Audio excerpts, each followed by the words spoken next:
The Marble and the Microphone. In the marble halls of the Senate, I unfolded my father's final letter. His words shook more than any political speech. If they ever take more from those who have so little, promise me you'll fight. At that moment, it wasn't just one family's struggle. It was a nation's test of faith. The Hart Senate office building felt like walking into a cathedral made of judgment. Ana Ramirez's heels clicked against marble that had witnessed a century of promises made and broken. The Iowa Community Center, with its burnt coffee and folding chairs, seemed like another planet compared to this. Mahogany panels, oil paintings of dead senators. The smell of furniture polish so thick it coated your throat. Through the tall windows, November rain streaked the Capitol dome. Ana pressed her hand to her jacket pocket, feeling her father's letter there. Its edges worn soft from her constant touching. A tool and die maker's daughter. About to testify before the United States Senate. Dad would have laughed at the absurdity, then told her to stand straight and speak clear. Marble floors and golden doorknobs. This is where they decide if Dorothy keeps cutting her pills in half. Ms. Ramirez? A young aide in a suit worth more than Ana's monthly mortgage appeared at her elbow. They're ready for you. The committee room doors opened to reveal something between a courtroom and a theater. C-SPAN cameras perched like vultures. The press gallery packed. And there, raised above everyone like judges at the end of days, sat 11 senators behind a curved mahogany bench. The microphone at the witness table gleamed silver, waiting. Ana walked forward, aware of every eye tracking her movement. In the public gallery, she spotted them purple AARP shirts, veterans' caps. A woman clutching what looked like a thick stack of medical bills. Her people, who'd somehow made the journey from Des Moines, Cedar Rapids, Waterloo. State your name for the record. Senator Marshall Green from Texas commanded, his voice carrying the authority of someone who'd never wondered if Social Security would be there for him. Ana Maria Ramirez, radio host, WMID Des Moines. Daughter of Manuel Ramirez, tool and die maker. Daughter of Rosa Ramirez, school cafeteria worker. She hadn't planned to add her parents' occupations. The words just came. Senator Robert Grant leaned forward, his face kind but tired. Ms. Ramirez, you've become something of a voice for retirees struggling with Social Security taxation. Tell us why you're here. Ana gripped the edges of the witness table. The microphone seemed to grow larger, more intimidating. Like the on-air sign in her studio, but with the weight of history behind it. Senators, I'm here because of math. That doesn't add up, and promises that aren't being kept. Her voice started cautiously, professionally. In 1984, when Social Security benefits became taxable, the thresholds were set at $25,000 for individuals, $32,000 for couples. Those numbers have never been adjusted, never. If they'd kept pace with inflation, they'd be $74,000 and $95,000 today. We know the numbers, Ms. Ramirez. Senator Mitchell interrupted, his Texas drawl sharp as barbed wire. What we need to know is how you expect us to pay for this fantasy. The Golden Promise Act would cost $950 billion over 10 years. Are you advocating socialism? Generational theft? A murmur rippled through the gallery. Ana saw the woman with medical bills lean forward. Senator, I'm advocating for Dorothy from Marshalltown, who wrote to tell me she cuts her blood pressure pills in half to make them last. Anna's voice grew stronger. For Jim Morrison, no relation to your spokesperson steelworker, who lost 70% of his pension when his company declared bankruptcy. For Martha Johansson, widow whose Social Security after taxes and Medicare is $981 a month with property taxes of $500. Anecdotes aren't policy, Mitchell began. With respect, Senator, these aren't anecdotes. They're Americans. They're the people who built the economy you're so worried about protecting. Suddenly, commotion in the gallery.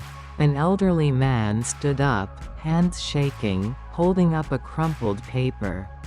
"This is my wife's cancer bill," he shouted. $47,000. Our Social Security is taxed like we're rich while she dies poor.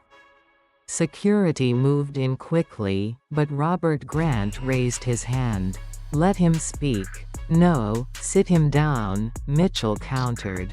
The committee erupted in crosstalk. C-SPAN cameras swiveled. The man was escorted out, but his words hung in the air like smoke. Anna reached into her pocket, pulled out her father's letter. Her hands trembled slightly. "Senators, my father died 3 years ago. He left me this letter. May I read you one line?" Robert Grant nodded. Mitchell looked like he'd swallowed a lemon. Anna unfolded the yellow paper, her father's shaky handwriting visible, even from the gallery. "Mija," she read, voice catching. "If Social Security ever changes, if they try to take more from those who have so little, promise me you'll fight. Some promises are too sacred to break." The room went silent. Even Mitchell had no immediate response. The Golden Promise Act would generate $865 billion from high earners, making over $270,000. Anna continued, "Steady now. People who stop paying Social Security tax halfway through the year while nurses, teachers, and factory workers pay it all 12 months. This isn't socialism, Senator Mitchell. It's math. It's fairness. It's keeping a promise made to people who kept their promise to America. 40 years of labor, 40 years of paying in. This is a fictionalized story," Anna added, almost automatically. "Not legal, tax, or investment advice. But the fear, the betrayal, the broken math, that's all real." Senator Patricia Wells from Vermont, silent until now, spoke up. "Ms. Ramirez, what do you say to younger workers who worry there'll be nothing left for them?" Anna thought of Tyler from the community center. 28 and already cynical. "I say that Social Security isn't a savings account. It's a covenant between generations. Current workers support current retirees. The question isn't whether we can afford to keep that promise. It's whether we can afford to break it." The room erupted, divided applause from the gallery, some senators visibly uncomfortable, others nodding. A political aide whispered urgently into Mitchell's ear. Anna caught the words. Viral already. 2 million views in an hour. Committee Chairman Senator Davidson banged his gavel. "Thank you for your testimony, Ms. Ramirez. The committee will take this under consideration. Translation: we'll bury this until after the next election." Anna stood, legs unsteady. The marble floor seemed to shift beneath her feet. She walked toward the door, feeling the weight of every eye, every camera, every hope and fear in that room. Outside, the hallway exploded with reporters. Microphones thrust at her face like weapons. "Ms. Ramirez, are you a journalist or an activist now? Will you run for office? What would your father think?" Anna pushed through them, rain-soaked Capitol dome visible through the windows. She didn't answer their questions. Couldn't. Because she didn't know anymore where journalism ended and citizenship began. At the building's entrance, she stopped, looked back at the Capitol. Its dome gray against grayer sky. Her father's letter was back in her pocket, over her heart. "This is only the beginning," she whispered to herself, to him, to the millions. Waiting for someone to fight. The rain had stopped, but the storm was just starting. The storm and the silence. Ana Ramirez woke to a world that had shifted overnight. Her phone usually silent until her 5 a.m. alarm vibrated itself off the nightstand. Through her bedroom window, she could see 3 news vans parked outside her modest Des Moines ranch house. Their satellite dishes aimed at the gray Iowa sky like prayers. The stack of newspapers on her porch told the story in headlines. Iowa radio host shakes Senate, Des Moines Register. The voice of forgotten America, USA Today. Activist OR journalist The Ana Ramirez Question, Wall Street Journal. On her kitchen TV, muted but omnipresent, her face appeared on a split screen. Fox News ran a chyron. Radical radio host pushes socialist agenda. MSNBC countered, daughters promise the letter that moved a nation. 2 million views became 20 million. Dad's words, echoing in committee rooms and living rooms. Her phone rang the landline she'd forgotten she owned. It was her mother. "Mija, I saw you on the television, on all the televisions." At the senior center, Rosa's voice carried tears and pride in equal measure. "Your father, he would be so proud you kept your promise." Before Ana could respond, call waiting beep, then again, then again. By noon, she was sitting at Michael's dining room. Table the same one where Daniel had stormed out weeks ago. But this time, the family gathering felt different. Maria had made tamales. Janet brought her father, finally out of the hospital. Even Daniel was there, Tesla keys notably absent from the table. Replaced by a worn copy of the Des Moines Register with Ana's photo on the front page. "I still think the math doesn't work," Daniel said quietly, not meeting her eyes. "But what you did standing up there, reading Dad's letter to the United States Senate." He finally looked up. That took guts, Dad's kind of guts. Michael reached across the table, squeezed Ana's hand. "The whole factory watched your testimony during lunch break. Grown men crying into their sandwiches. Some of them probably crying because their taxes might go up." Daniel added, but without venom, almost with humor. "Some prices are worth paying." Michael shot back, "Right, Danny?" Daniel was quiet for a long moment, then, "Maybe, yeah, maybe." Janet's father, voice shaking with Parkinson's, so much like Ana's father in his final years, spoke up. "Young lady, you said what we've been feeling for 40 years. That our work mattered, that our promises meant something." Ana felt her father's letter in her pocket. Always there now, like a talisman or a burden she couldn't distinguish anymore. The dinner continued, but Ana's phone kept buzzing. "Tommy, texting updates, station manager wants to see you tomorrow." 60 Minutes called. Robert Grant's office again. "Mom says you're her hero." That evening, Ana sat in the WMID station manager's corner office. Bill Stevens, 62, a month from his own retirement, looked uncomfortable behind his desk. "Ana, you know I respect you. 15 years, you've been our best. But you crossed a line. You're not reporting news anymore, you're making it."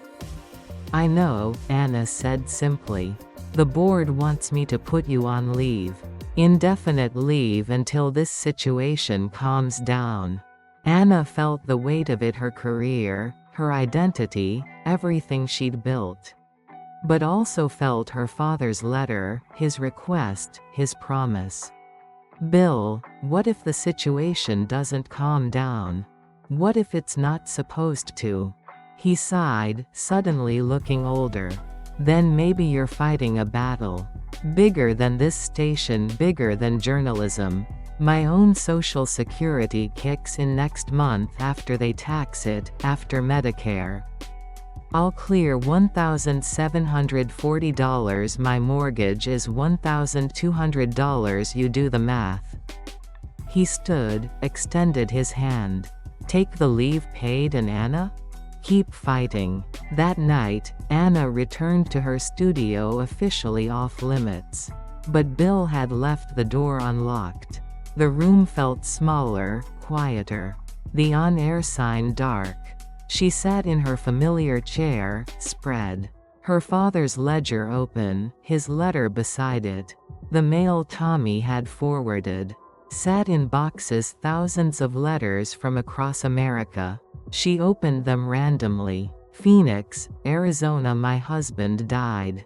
Waiting for his VA benefits. Social Security is all I have. Detroit, Michigan. Worked the line at Ford for 41 years now.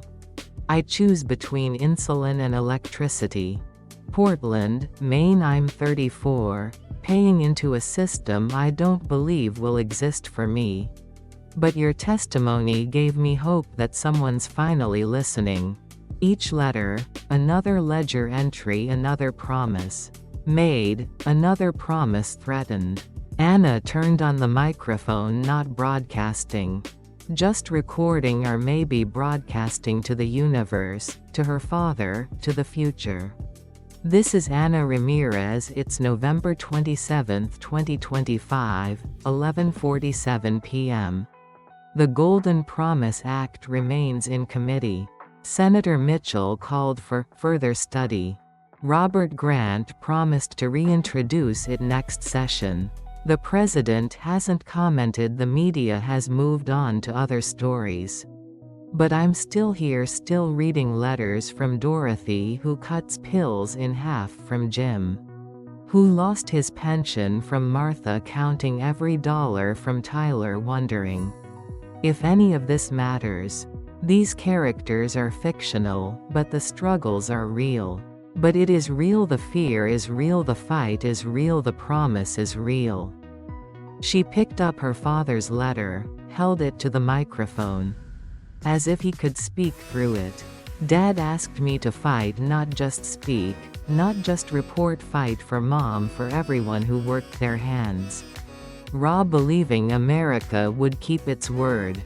Through the studio window, she could see the Capitol building on the muted TV, lit up against the Washington night.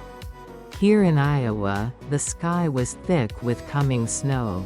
The kind that blankets everything, makes it clean and quiet. The storm isn't over, Anna whispered into the dead microphone, to the empty studio, to her father's memory. And I won't be silent. She gathered the letters, her father's, Dorothy's, Jim's, thousands of others, and placed them in a box marked simply, promises. Tomorrow she'd decide journalism or activism, neutrality or truth, observation or participation. But tonight, in the darkness of the studio, where she'd spent 15 years trying to be balanced, Anna Ramirez finally admitted the truth. Some fights choose you, and some promises are too sacred to break. The snow began to fall, soft and insistent, covering Des Moines. The news vans, the whole complicated country in temporary white silence. This series is fiction, but the questions are real. Will Social Security still mean dignity? Will promises to America's workers be kept? This is not about politics, it's about people, their lives, and the sacred trust we owe to every generation.